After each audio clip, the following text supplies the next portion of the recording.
አይደለም የሚለው እንደ ፎይ ልናገር እችላለሁ ካስፈለገ፣ ግን በዛ ደረጃ አለ። አይ እኔ እንደሱ አላረገው። ለመሰለም አላረገው ሰማል አለን አለን። እሺ ክርስቲያን ነህ?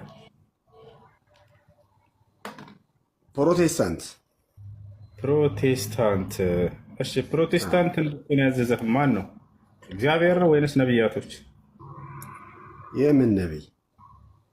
እግዚአብሔር ነው ወይንስ ነቢያቶች ናቸው ፕሮቴስታንት እንድትሆን ያዘዙህ? ማን ያዘዘህ? መጽሐፍ ቅዱስን አንብቤ። ኦኬ የቱ ጋር ነው ፕሮቴስታንት ሁኑ የሚለው የመጽሐፍ ቅዱስ ጥቅስ? የቱ ጋር ነው እስልምና ሁኑ የሚል የነቢያቶች እንትን? አብሽር አሳያለሁ እንዳፈራ። ግን አንተ የተጠየቀውን መጀመሪያ መልስልኝ። የቱ ጋር ነው የታዘዝከው? መጽሐፍ ቅዱስ ላይ አለ ብለኸኛል። የቱ ጋር? መጽሐፍ ቅዱስ ላይ እኮ ይኸውልህ ምን አለ መሰለህ፣ በመጀመሪያ ደረጃ ከእስልምና በፊት ክርስትና ነው ወይስ እስልምና ነው የነበረውን ደግሞ እኔ ልጠይቅ እፈልጋለሁ። ችግር የለውም አብሽር። መጽሐፍ ቅዱስ ላይ የቱ ጋር ነው ፕሮቴስታንት ሁን የሚል ትእዛዝ ያገኘው? የሃይማኖት ስምማ ፕሮቴስታንቱን ወይ ደግሞ ክርስቲያኑን የሚለው አይደለም፣ ግን ማለት ነው ክርስቲያን ሁን ነው የሚለው በእኛ መጽሐፍ። ክርስቲያን ሁን የሚለውን አሳየን። እሺ የቱ ጋር ነው? ምንድን ነው አሳይህ ማለት እኮ ምኑን ነው የማሳየህ? ጥቅሱ ክርስቲያን ሁን የሚለው እስላሙን የሚለውን ጥቅስ ልታሳየኝ ነው?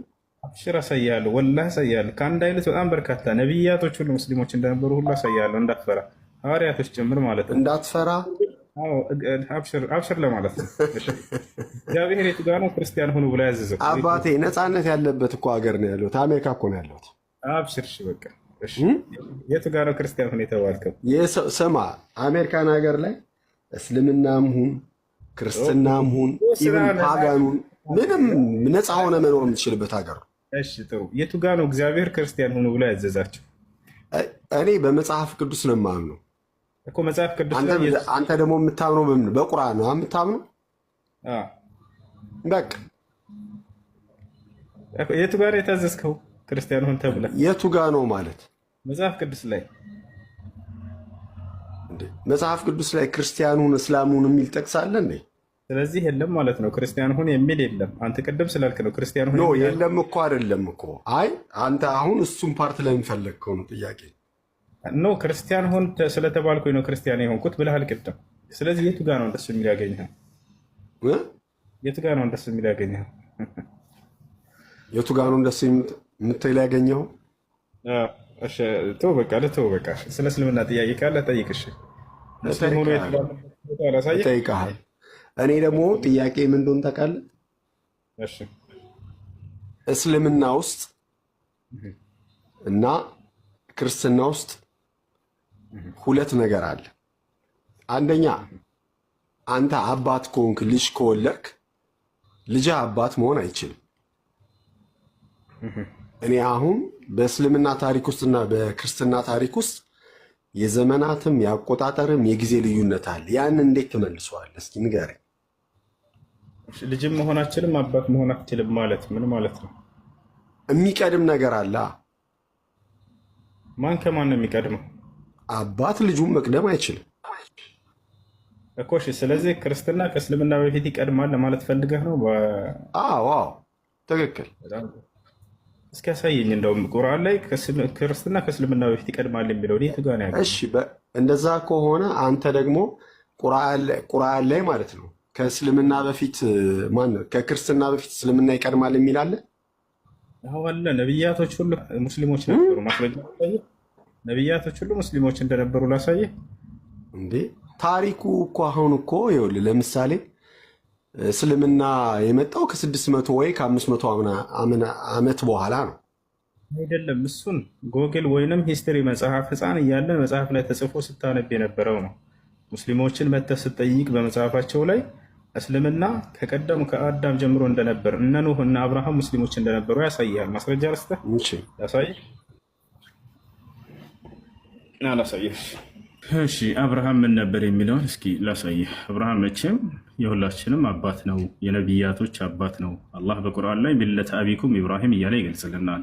ይህ እስልምና የአባታችሁ የአብርሃም መንገድ ነው እያለ ይገልጽልናል።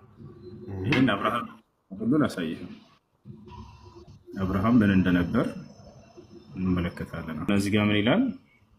ኢብራሂም ይሁዳዊም ክርስቲያንም አልነበረም፣ ግን ወደ ቀጥተኛው ሃይማኖት የተዘነበለ ሙስሊም ነበረ፣ ከአጋሪዎችም አልነበረም ይላል። አየህ፣ ሙስሊም ነበረ ቃል በቃል ታገኛለህ። ከእርሱ በፊት የነበረው ኖህ ሙስሊም ነበር።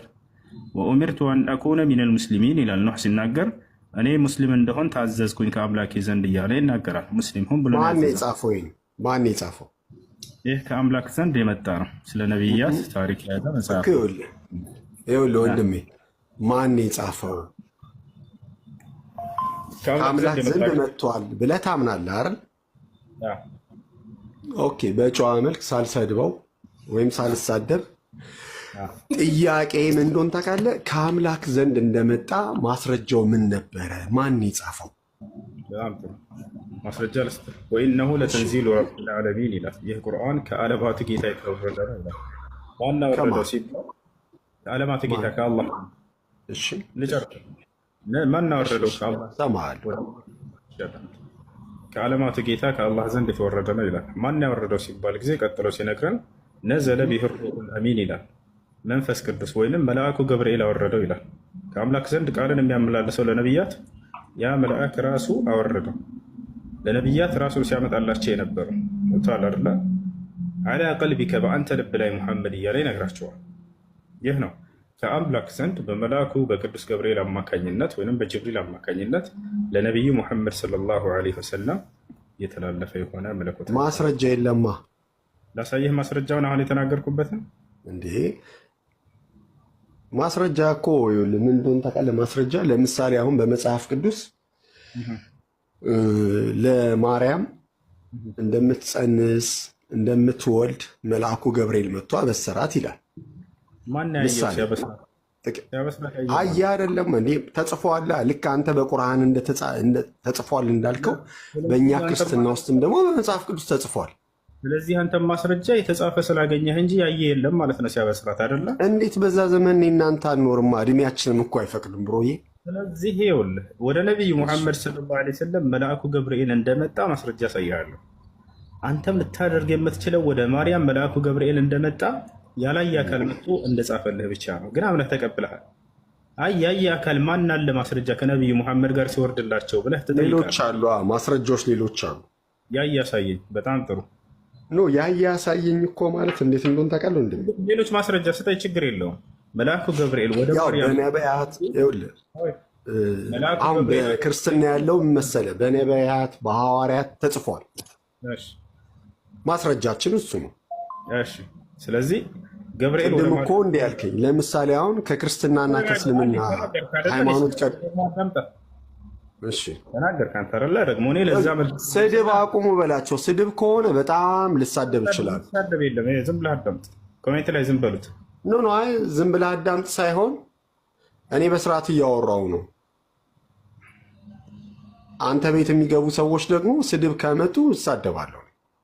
ተረጋጋና ከኔ ጋር አውራ። ህፃን ልጅ አይደለም ትልቅ ሰው። ተረጋግቼ እኮ እያወራሁ እኮ ነው፣ እየሰማሁ እኮ ነው፣ እየተደማመጠን ነው እኮ እስካሁን። በጣም ጥሩ። አሁን ከመልአኩ ገብርኤል ለነቢዩ ሙሐመድ ሰለላሁ ዐለይሂ ወሰለም ሲነግራቸው እነዚህን መላእክቶች ያየ የመሰከረ ልክ እንደ ሐዋርያቶች አለ ወይ ነው ጥያቄ።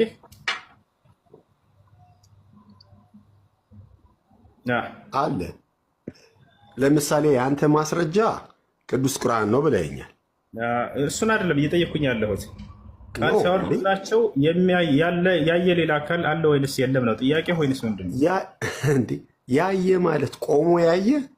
አዎ መልአኩ ገብርኤል ሲያመጣ ለምሳሌ ምስክር የላቸውም ወይ ነቢዩ ሙሐመድ ብቻቸውን ሰምተው ያደረሱት ነው ጥያቄ። ወይንስ ምንድን ነው ጥያቄ? ምን እንደሆነ ታውቃለህ? ማስረጃው ለምሳሌ አሁን ነቢዩ መሐመድ ይሄ መልአኩ እንዲህ ብሎኛል፣ ይሄ ገብርኤል እንዲህ ብሎኛል ብለው ነው የሚናገሩት። ገብቶሃል አይደል? ለዛ ደግሞ ማስረጃ ነቢዩ መሐመድ ብቻ ናቸው እንጂ ተናጋሪያቸው ተናጋሪው ሌሎቹ ሰዎች አልነበሩ አሉ። ማስረጃ ላሳይ ትፈልጋለህ?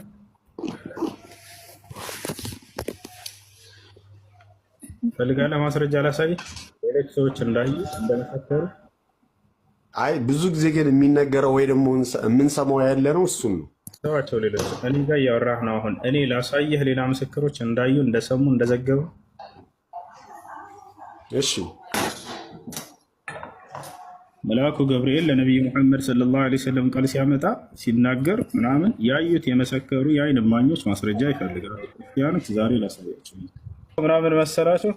ሁሉም ሰሃቦች እንዳለ ያ ሁሉ ትውልድ ቆሞ መልአኩ ገብርኤል ቃል ሲያመጣ ያዩበትን ነው ማሳያቸው። አዛ ቆመው እንዳለ እናንተ ጋር ምናልባት ያለው ዮሐንስ ወይ ማቴዎስ ማርቆስ ጭራሽ የክርስቶስ ተማሪ ያልሆኑ አካሎች የተናገሩት ነው። እዚህ ጋር ያው ትውልድ ሁሉ እንዳለ ያየበትና የመሰከረበትን ወረቀት እኮ ማን የሚሰራው ስራ ና ያውና መልአኩ ገብርኤል መጥቶ ሰሃቦች እንደተመለከቱት ራሱ የመሰከሩበት ያውና የማስረጃ ምንጭ እዚህ ጋር ታገኘዋለህ። ያው ዑመር ብን አልኸጣብ ይባላል አብሮ የነበረው አካል ያው የመሰከረው ሁላቸውም ሰሃቦች ይሄን መልአኩ ገብርኤል እንዳዩት ፈጠለብና ሚንሁ أن نقدر عليه فقال رسول go ahead ياونا هذا جبريل أتاكم يعلمكم أمر دينكم فخذوا عنه እንዳለ የነብዩ ሙሐመድ ሰለላሁ ዐለይሂ ወሰለም ሷሃቦች መልአኩ ገብርኤልን አይተውት ይሄ ገብርኤል ስለ ዲናችሁ ስለ ሃይማኖታችሁ ሊያስተምራችሁ ነው መጣ ብለው ቀጥታ አይተው ያዩ የመሰከሩት ያውና እዚህ ጋር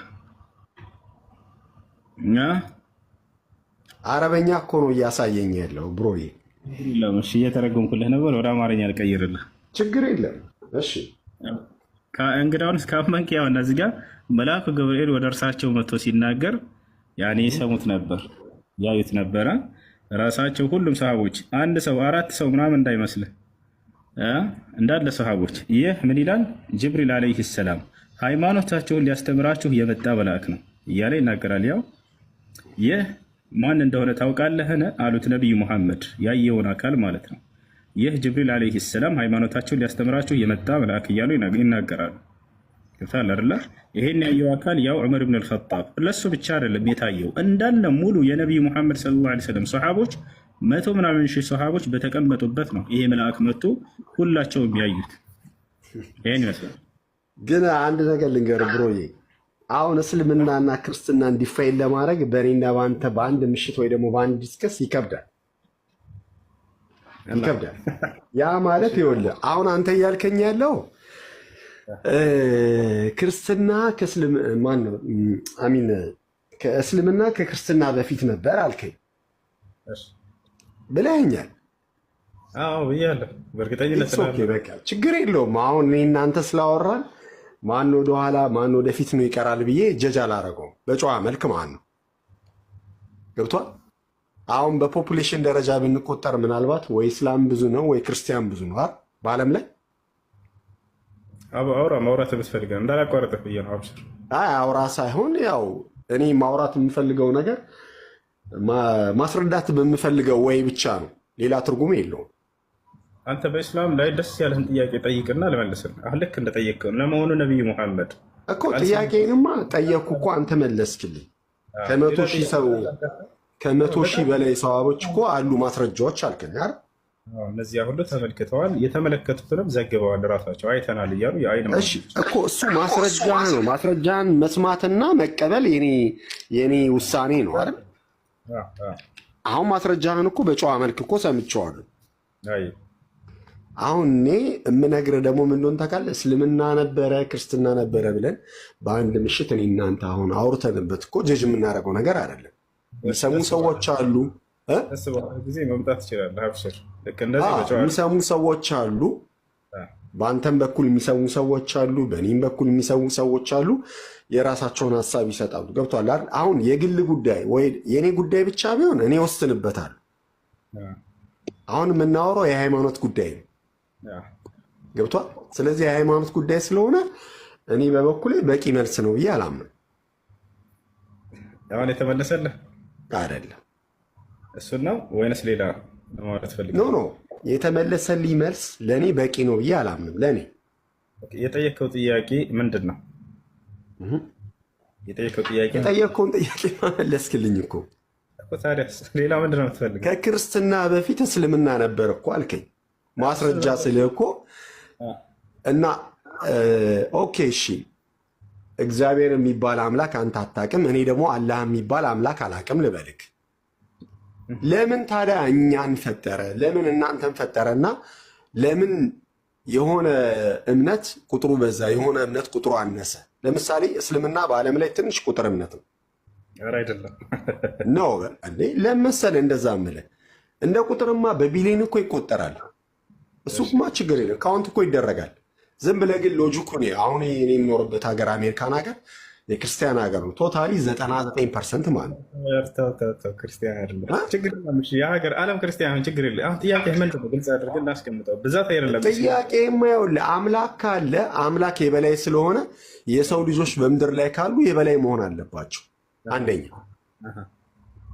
ለምሳሌ ውሸት ነው በምድር ላይ የሚነግሰው እና በሰማይ ቤት ነው ምናምን የምትለኝ ከሆነ ደግሞ ማስረጃው ምን እንደሆነ ታውቃለህ? ፈጣሪ የምድርም የሰማይም ባለቤት ነው።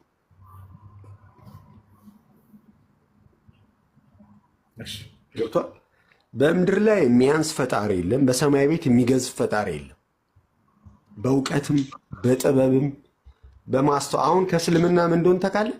በጣም ትልቁ ኃይላቸው መግደል ወይ ደግሞ በቃ ገሎ መሞት ነው። እንደዚህ ነው በቃ መፈክራችሁ። ሁሌ እኮ የሚገርመኝ ይሄ ነው። እሱ መፈክር ከይቅርታ ጋር የቱ ጋር ተምር። እውነቴን እኮ ነው የምልህ።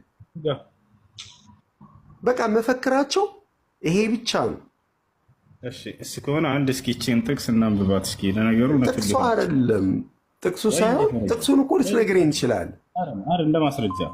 እንደ ማስረጃ ብቻ አይደለም። ችግር የለውም አብሽር። በግድያ የሚያምን ያለው ትክክል ይሁን ይችላል። አንድ ጥቅስ እስኪ ላሳየኝ። እኔ በየትኛውም ክርስትና ሞቶ ጥሩ መንገድ እንዳለው የሚያስተምር አላየውም። በክርስትና ውስጥ እኮ በጣም ጥሩ ምን ይላል እዚህ ጋር? ይሄ የቁርአን ጥቅስ መሰለኝ። እስኪ እናየው። ሽማግሌውንና ጎበዝን ቆንጆይቱንም ሕፃናቶችንና ሴቶችን ፈጽማችሁ ግደሉ ይላል። ይሄ ልጅ ማለት ነው ጀምሮ ምን ላይ ይመስላል? የራስህ የገዛ መጽሐፍህ ላይ በመግደል የሚያምን መጽሐፍ ማለት ይሄ ነው። ለዚያም ሕፃናቶችን ግደሉ፣ ሽማግሌን ግደሉ። ይሄ ብቻ እንዳይመስልህ ሌላ ቆይላ ሰው ይህና ገና የገዛ መጽሐፍ ላይ ያልክ። እሺ መጽሐፍ ቅዱስህ ላይ የሰራዊት ጌታ እግዚአብሔር እንዲህ ይላል፣ እስራኤል ከግብፅ በወጣ ጊዜ አማሌቅ በመንገድ እየተቃወመ ያደረገበትን እበቀላለሁ። አሁንም ሄደህ አማሌቅን ምታ፣ ያላቸውንም ሁሉ ፈጽመህ አጥፋ፣ አትማራቸውም። ወንዱንና ሴቱን፣ ብላቴናውንና ሕፃኑን፣ በሬውንና በጉን፣ ግመሉንና አህያውን ግደል። በመግደል የሚያምን ማለት ይሄ ነው። እግዚአብሔር እኔን የተሳደበ ግደሉት እያለ ይናገራል። እኔ በእስልምና ነው ከአልቃይዳ ጀምሮ ሰው ሲገሉ ማምነው። ሴፕቴምበር 11 ላይ አሜሪካን ሀገር ብዙ ሺህ ሰዎች የጨረሱ እስላሞች ናቸው። የአንተ ዘመኖች ናቸው። አላሁ አክበር ብሎ የጨረሱት የአንተ ዘመኖች ናቸው። ያው መጽሐፍን እያሳየው የአንተ እኮ ነው። ይኸውልህ መሐመድ እኮ አራጅ ነው፣ ገዳይ። ማስረጃ የማየው ህዝቦችና አንተ በስነ ስርዓት ትንሽ ሆናችሁ ማለት ነው። ያው አይደለም እኔ ላሳይህ። አራጅ ነው ማስረጃ እኮ ይኸው ሰጠው እኮ። ሴፕቴምበር 11 ማን ያጠፋው? እስኪ ንገረኝ። ላሳይህ። ሴፕቴምበር 11 ማን ነው እንዲያደርገው? እስኪ ንገረኝ። ምንድን ነው ይሄ? አበባውና በምድር ላይ ሰላምን ለማምጣት የመጣሁ አይምሰላችሁ አለ ኢየሱስ። ሰይፍን እንጂ ሰላምን ለማምጣት አልመጣሁምና ይላል ኢየሱስ። እስኪ ምን ይላል? አበባ ኢየሱስ ገዳይ ነው እያልክ ነው እና ምንድን ነው የሚለው መጽሐፉ? አንተ እኮ ነህ እዚህ ጋር እኛ መጽሐፋችን ላይ ግደሉ የሚል የለም እያልከን ያለኸው። ያውና እዚህ ጋር ግደሉ እያለ እየተናገረ ነው መጽሐፍ። ኢየሱስ ክርስቶስ እረዱ እንዳለ ታውቃለህ? ማረድ በእኔ የሚያምኑ ሰዎችን እረዱ ብሏል ኢየሱስ ክርስቶስ። መጽሐፍ ቅዱስ ላይ ምን አለ? እኔ በላያቸው ላይ እንድነግስ ያልወደዱትን ጠላቶችን ግን ወደዚህ አምጧቸው፣ ከፊቴም እረዷቸው ይላል።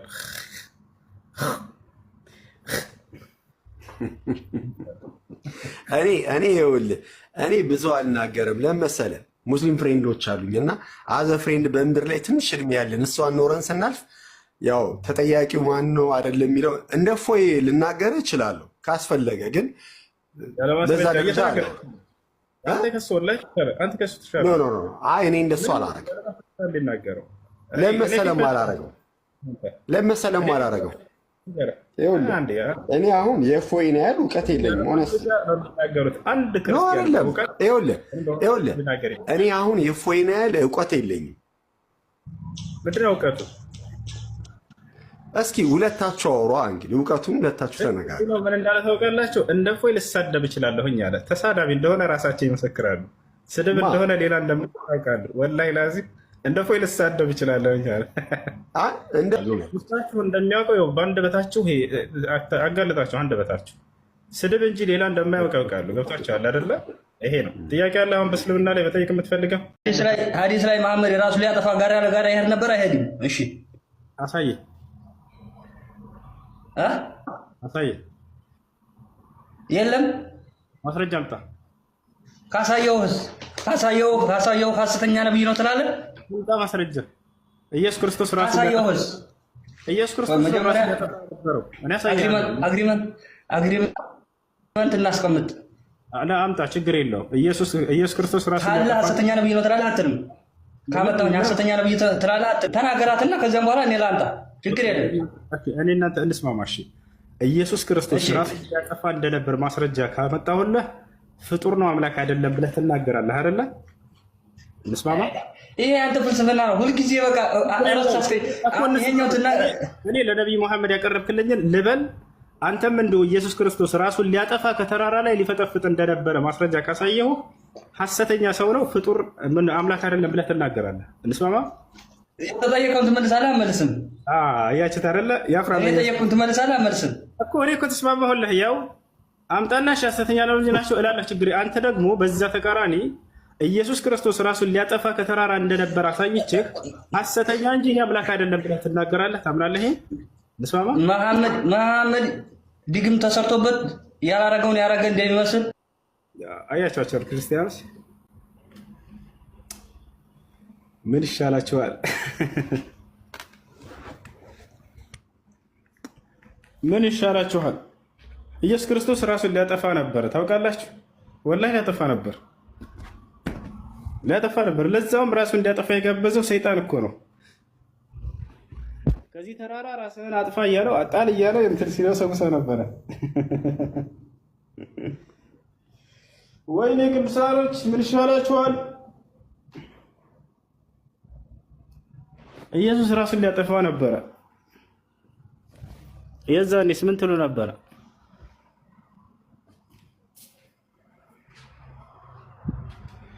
እሺ አንዴ ኡዱ ምናምን ላድርግ።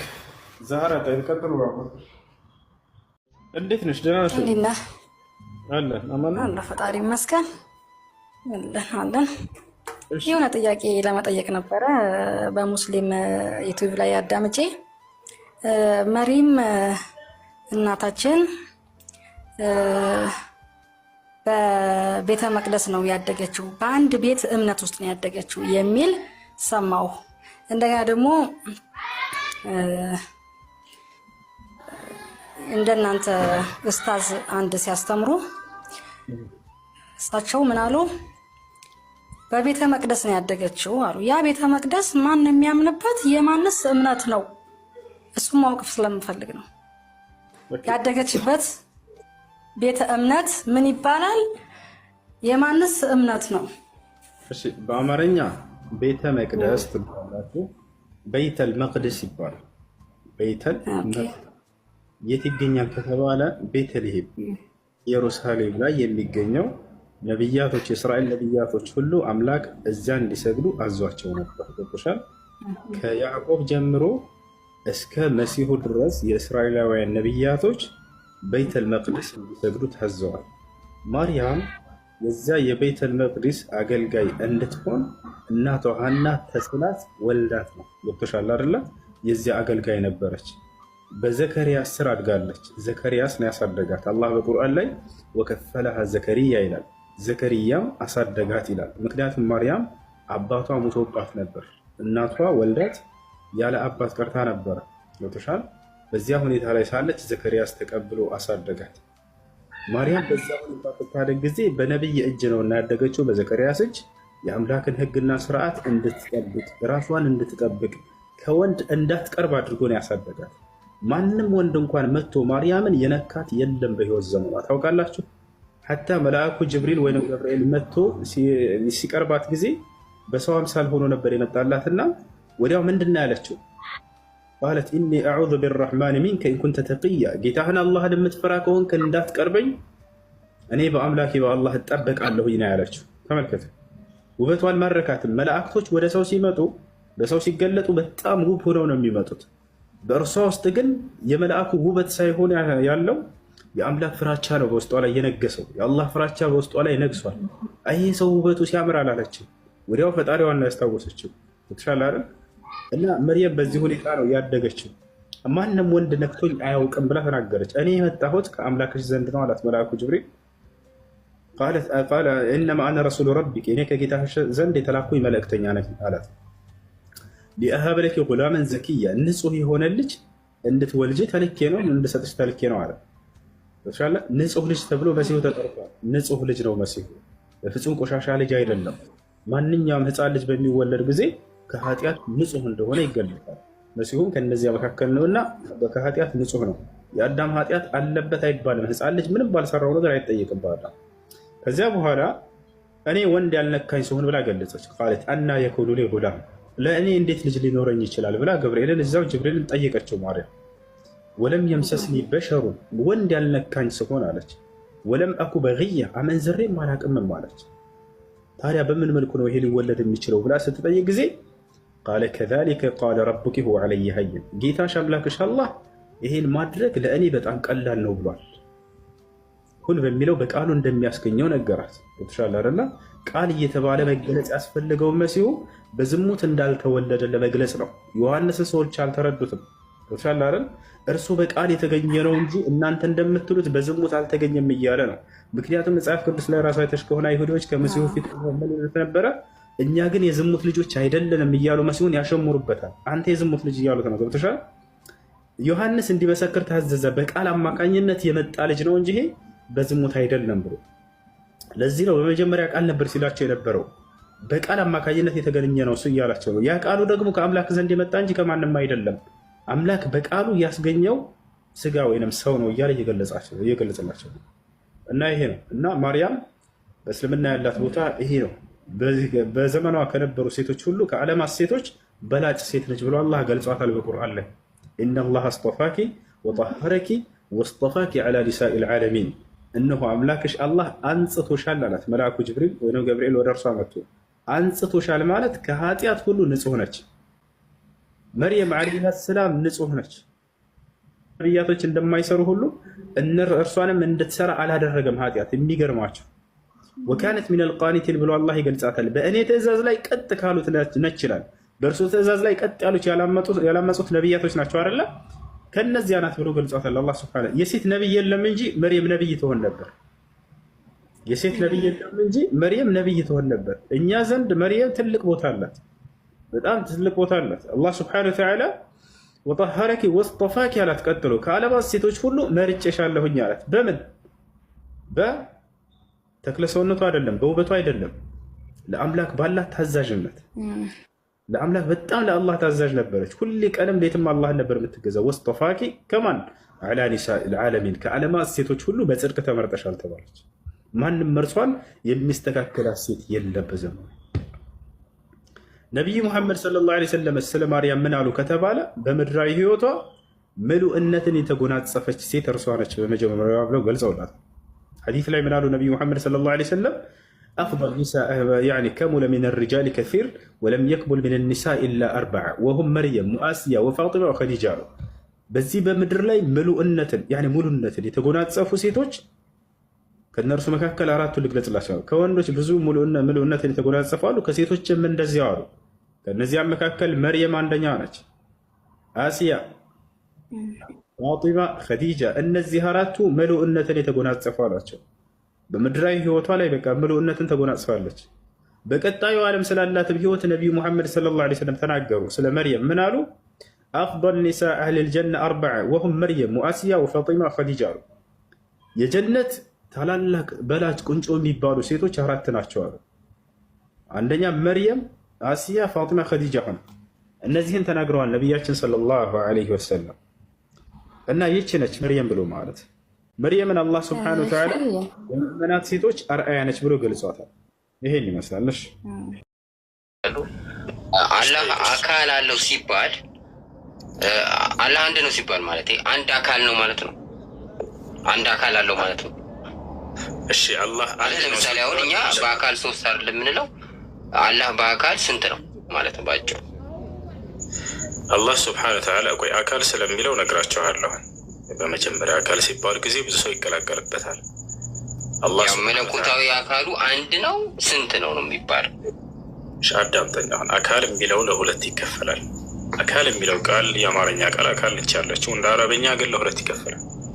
እንደ አጠቃላይ ግን ወደ አማርኛም ስንቀይረው ጊዜ ለሁለት ይከፈላል። አካል የሚለው አንደኛ የመጀመሪያው የአካል ትርጓሜ ምንድን ነው ከተባለ ሰዋዊ የሆነ አካላዊ የሰውነት ክፍሎች፣ አንደኛው ይሄ ነው።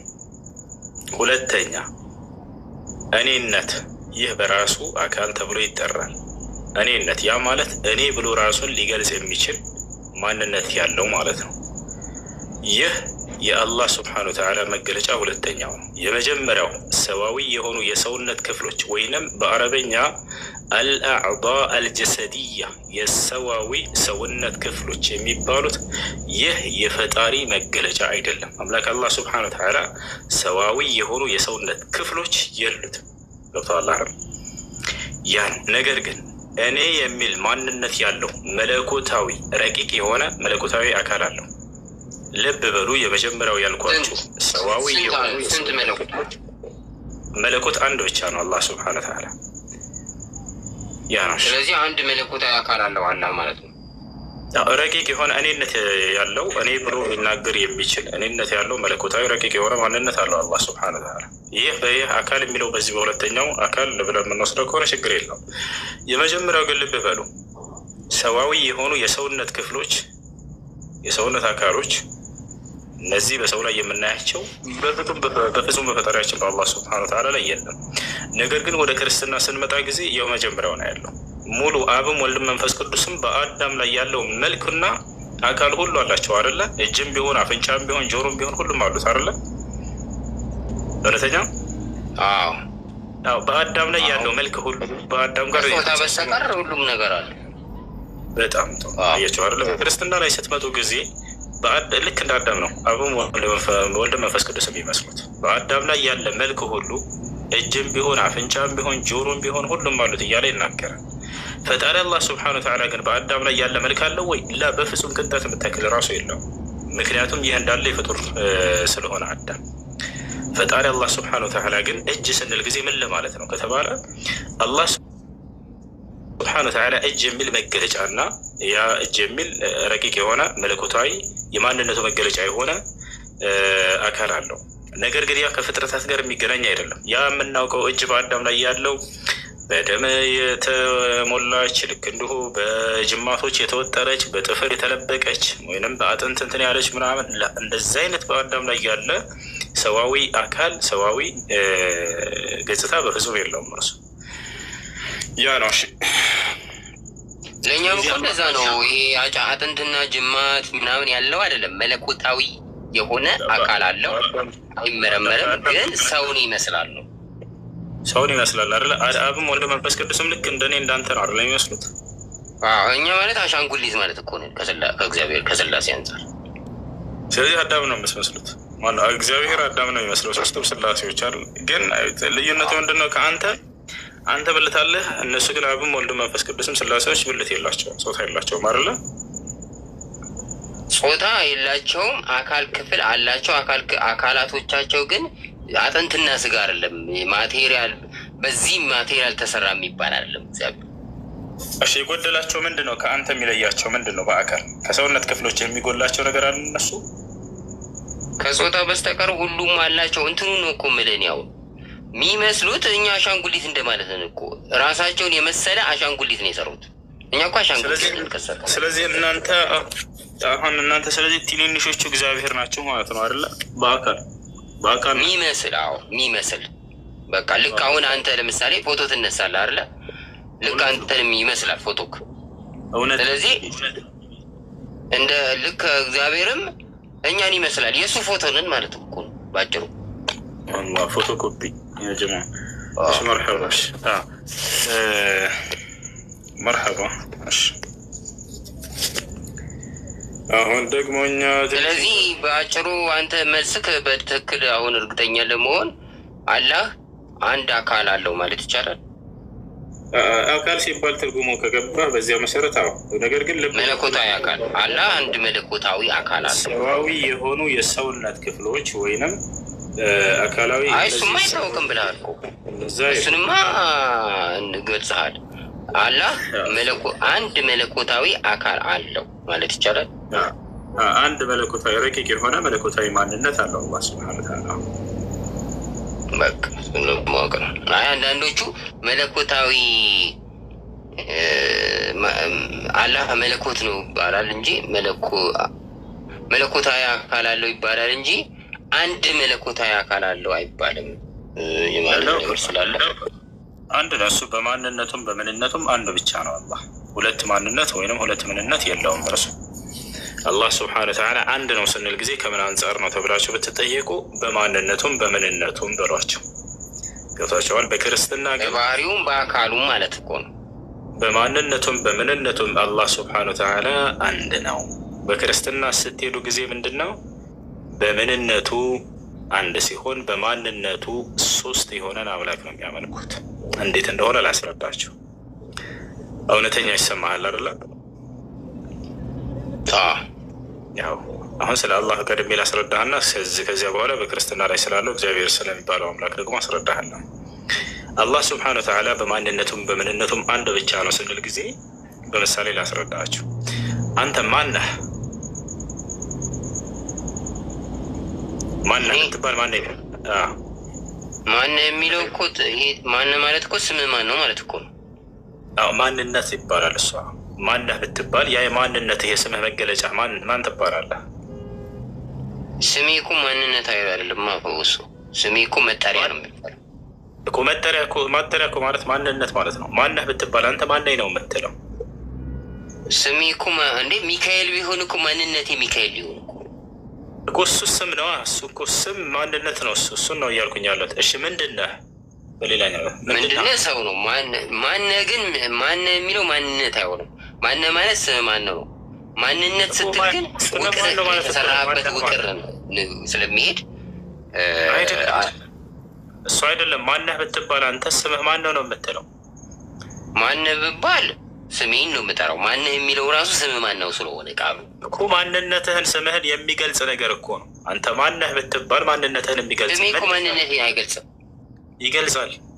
እንዴት አድርጎ ይገልጻል? አሁን ስሜ ሚካኤል ቢሆን ማንነቴ ሚካኤል ነው ማለት ነው እኮ። ወደ እሱ እንመጣለን። አንተ ያን መልአክ ነህ እያልኩኝ አይደለም። ሚካኤል ስትባል ጊዜ በፈጣሪ ስም ማንን ነው የስምህ መገለጫ? ስምህ የማንነትህ መገለጫ ነው እርሱ። ማነህ ብትባል አንተ እኔ ማነህ ብባል ሁሱ ነኝ እላለሁ። ምንድነው? እኔም ሁሱ በሆነ ሰው ምን ልትሆን ነው? ሁለት ማንነታችንም አንድ ሊሆን እኮ ስለሌላ ስለ አንተ አንድነትና መለያየት አይደለም። የማንነትህ የአንተ መገለጫ ነው ስምህ። ይወጣል አይደል? አንተ ምንድነህ ብትባል መጠሪያ ነው ስሙ።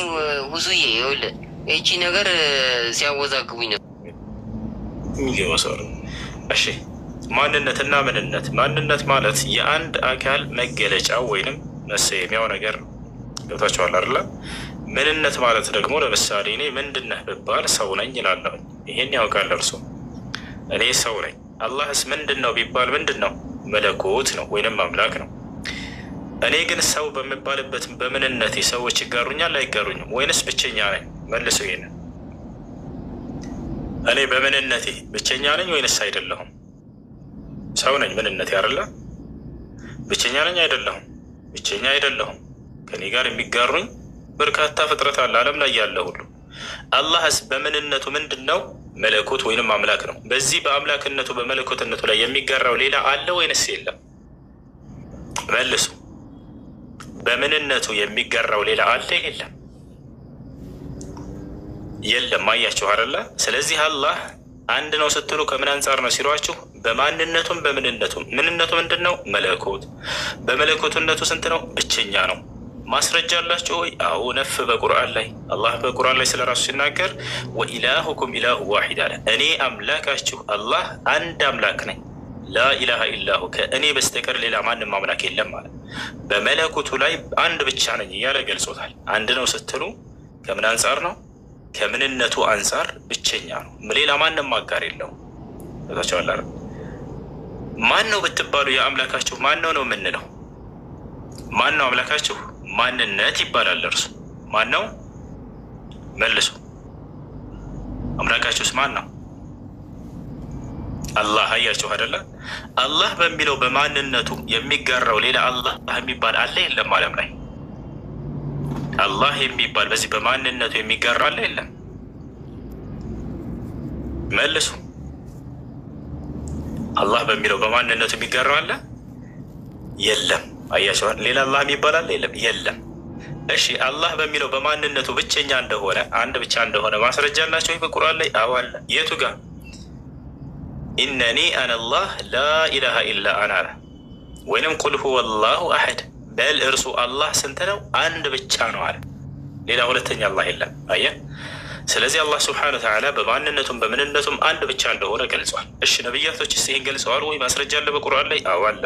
ዒሳ ክርስቶስ ምን አለ? አላህም በማንነቱ ማንም እንደማይገራው ወኢነ አላህ ረቢ ወረብኩም ፈዕቡዱ ሀዛ ሲራጡ ሙስተቂም፣ የእኔም ጌታ የእናንተም ጌታ እርሱ አላህ ነው፣ እርሱን በብቸኝነት ተገዙት። ይህ ነው ቀጥተኛው መንገድ አለ። ሙሴ ምን አለ? ኢነማ ኢላሁኩም አላህ ላኢላሃ ኢላሁ አለ። አምላካችሁ እርሱ አላህ ነው፣ ከእርሱ በስተቀር ማንም አምላክ የለም አለ። ስለዚህ አላህ ስብሐነሁ ወተዓላ አንድ ነው ስትሉ አላህ ከምን አንጻር ነው ሊሏቸው ይችላሉ? በማንነቱም በምንነቱም በሏቸው። በማንነቱ ማንም አጋር እንደሌለው ብቸኛ እንደሆነ ማስረጃ አላቸው ወይ? አዎ። የቱ ጋር ነው ማስረጃ? ቁል ሁወላሁ አሐድ አላህ እርሱ አንድ ብቻ ነው።